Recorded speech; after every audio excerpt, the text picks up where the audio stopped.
Hey, and welcome back. Fitz and Heather again. Part 3, talking about blind spots. In the first one, if you missed it, go back, watch it. We're talking about the difference between blind spots and weaknesses. Oftentimes, we maybe mislabel our blind spots as weaknesses. And sometimes we mislabel weaknesses as blind spots. But go back and review that. The second episode, we talked about really how to identify what your blind spots are using internal methods, internal approach to it. And then today, we're talking about identifying and addressing those blind spots externally through external methods. That is correct. I've said this in every podcast so far because I just feel like it needs to be said. It does create anxiety to think about somebody calling out your blind spots, but you are well loved. I just want you to know that and remember that. And the objective and the goal that we are after is personal growth. Look, this is the thing. It's like, yes, if we can identify blind spots, yes, we probably can make more money. Wonderful. But I want so much more than that for you. Yeah. I want you to make more money, but I want you to have healthier relationships. Yep. I want you to have healthier families. I want you to be leaders in your communities. I want you to be contributors to your society. Like, I want your voices to be heard. And the better we can be at overcoming and closing the gap of how we think we're being perceived versus how we're actually being received, then the better we will become, the stronger we will become. So today last week we talked about how you can take the heat off because you don't have to hear from anybody else and just do some of your own diagnosing. But today we're going to bring in outside sources. And yes, this is where it can get a little bit difficult. Here are some ways that we can do that. So we can do what we call a 360 review. Now, a 360 review means it's a full circle. That means, again, we talk about pulling up that mirror to help you identify your blind spot and see all around. Like, I don't like we were talking about this weekend with some girlfriends. I don't like going into dressing rooms that have mirrors that I can see all of me. Doesn't make me feel happy the older I get. Okay? So no one really likes that feeling of someone getting a 360 review, but we need it. We desperately need it. So Fitz and I actually taught a class years ago where we literally put together a 360 review. You're welcome to reach out to either one of us and we'll send you that document. But you can also do this on your own. You can do it very intentionally, where you put together some questions and you send it out to maybe 10 or 12 people that you feel like know you the best. Or you can do it indirectly, where you just sort of are peppering some of these people with questions and asking from certain close friends and looking for the patterns in the answers. Here's the thing I want to talk about 360 review, though, is if we are looking at the big picture, the full picture, that also means you should get lots of great, wonderful comments. You should also be hearing about your strengths and the things that you do really well. But you also want to be intentional to ask, what are my behaviors? What are those behaviors that you feel reveal my character? What are the behaviors that maybe hurt you every now and then that I could perhaps work on? Or even explaining myself. Like, doesn't mean you don't need to change the behavior, but we're talking about closing that gap and bringing a sense of understanding in your relationships. So you can go online and really just Google 360 review, and you can probably find some questions there as well if you need some inspiration. But one of the most important things about the 360 review, why don't you talk about that, is looking for multiple people. Yeah, well, one of the things when I think about 360 review, I think be prepared for a little pain. Right. The class we taught when we did the 360 review, I mean, people came back and they said, look, I heard some good things about me, but I heard some bad things about me, and it really hurt. It cut deep. Right. And you got to go into it prepared for that, because, listen, the way you build muscle is in lifting weights is you are tearing the muscle apart and it grows back together stronger. Mm-hmm. When I broke my arm, I remember the doctor saying it's going to grow back stronger than it was because that extra calcium that's in there. It does hurt initially, but it does get you closer to where you're trying to get to. Recently, a good friend came to town, and he's known me for a long time. I said, listen, you've known me for a long time. And I all ego aside, I need you to tell me what you see as my greatest strength. And I also want to know what my greatest weakness is. And one of the things he said, look, you're emotional. That's a strength.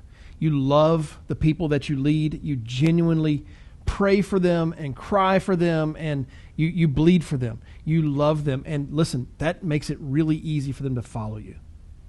I said, cool. I felt, yay me. And then he said, and it's your greatest weakness.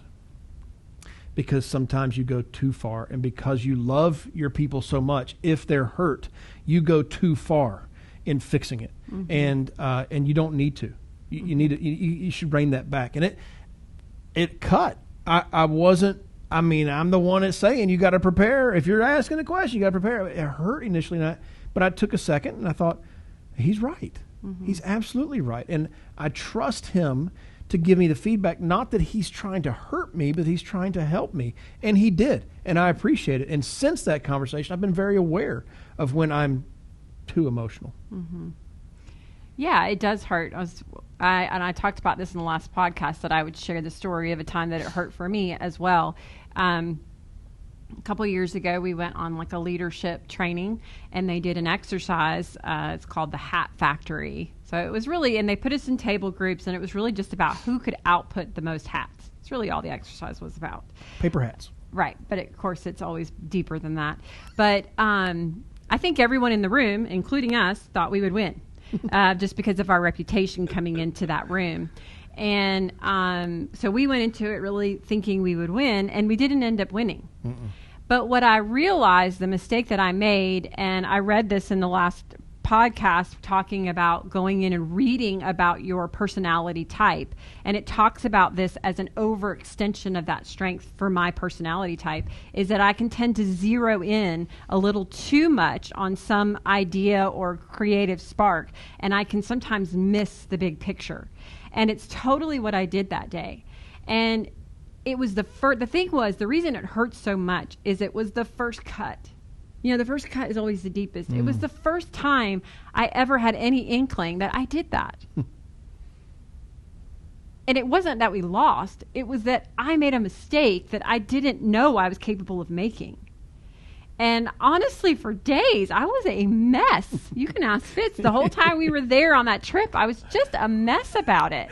And I just couldn't get my ground under me. So yes, like he said, be ready to be a little messy through the process. It's going to hurt a little bit. And it doesn't fix it overnight just because you identify it. But identifying it is the first step to changing it or growing in it. To closing that gap. We didn't really fully make the point, though. I do want to say that as you're bringing in these external sources and asking people questions, look for the patterns and talk to multiple people. Yes. Because the pain is very real, and sometimes you can take one comment from one person and let it run a little too deep. Yep.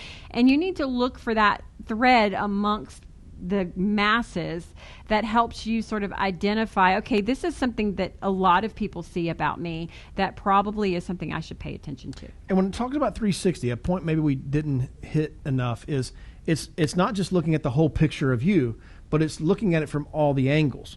So you need to go to somebody that maybe is a mentor to you, or if you work a normal 9-to-5 job, maybe your boss or your manager, right? You need to talk to peers. Right. And then you need to talk to people that you lead. Yes. And get their feedback. And you're going to get different feedback from those 3 different levels because they see you in a different perspective.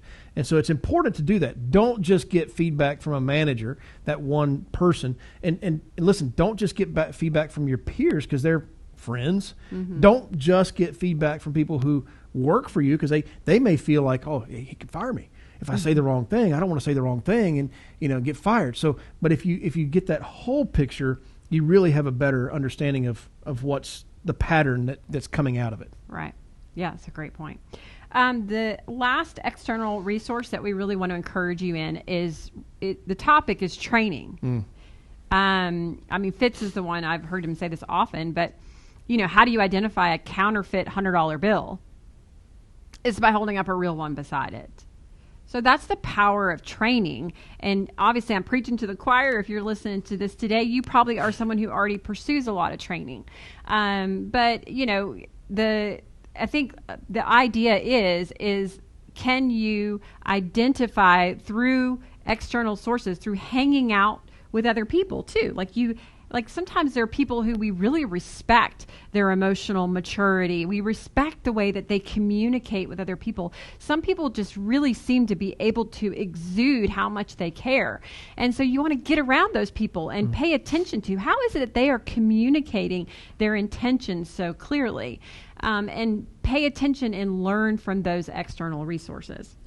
Yeah, I just know. I mean, the way that the FBI counterfeiters know that fake bill is they've spent so much time around the real one that when they see that fake bill, they don't always know immediately what's wrong with it. They just know it's wrong, right? Because they've spent so much time around the real thing. That's right. Kicked to Zach Brown there. So they've spent so much time around the real thing. So, you know, when you're alone by yourself at the house, you're spending time with you. Right. You need to be around other people. Put yourself in that position where you're around other people who are more of where you want to be or who you want to be, and you'll start seeing the real thing and start recognizing the fake thing in your life that needs to be fixed. Mm-hmm.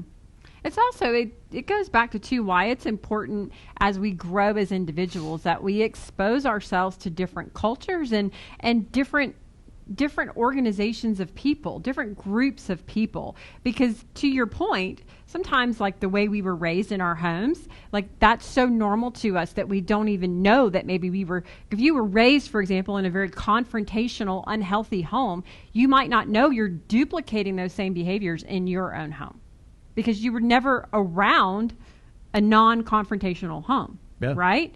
Or, you know, so it's so important. We talked about this actually just in the leaders call, that as you're developing the culture of your team, that you yourself know what a healthy culture looks like.